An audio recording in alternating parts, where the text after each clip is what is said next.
আশা করি সবাই ভালো আছেন, আমিও ভালো আছি। তো আমরা চলে এসেছি আমাদের তরমুজ খেতে। আমরা প্রতি বছর সেখানে তরমুজ করি। আমাদের তরমুজ খেতে তরমুজের বীজ লাগানো হচ্ছে। তো চলুন আমরা একটু ঘুরে দেখি।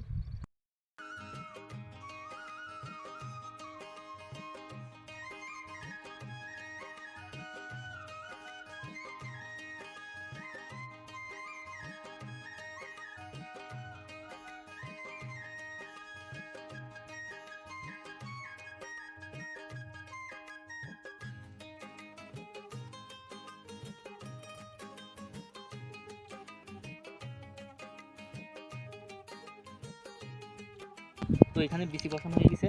তো বিচি বসানোর পরে বিচি যেন কোনো পোকামাকড়ে আক্রমণ না করে, তার জন্য আমরা এখানে দানা ব্যবহার করে থাকি। এই যে এটা ফরডন নামে পরিচিত।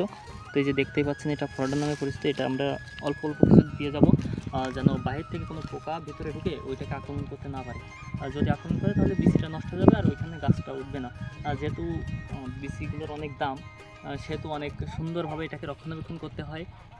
যতদিন না চারা গাছটা মানে বেড়ে উঠছে ততদিন পর্যন্ত। তো চলুন আপনাদের দানাটা দেওয়া দেখাই কতটুকু পরিমাণে।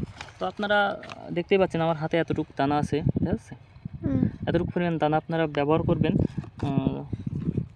তো দেখুন কীভাবে দিতে হয়, আগুন নিয়ে।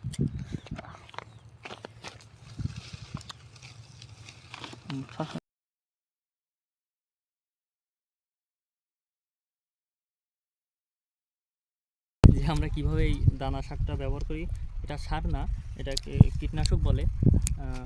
তো বিভিন্নজন বিভিন্নভাবে এই চাষটা করে থাকে। তো যে যার মত মতো করে, আমরা প্রতি বছর এভাবেই করি, তাই আপনাদেরকে এভাবেই দেখালাম।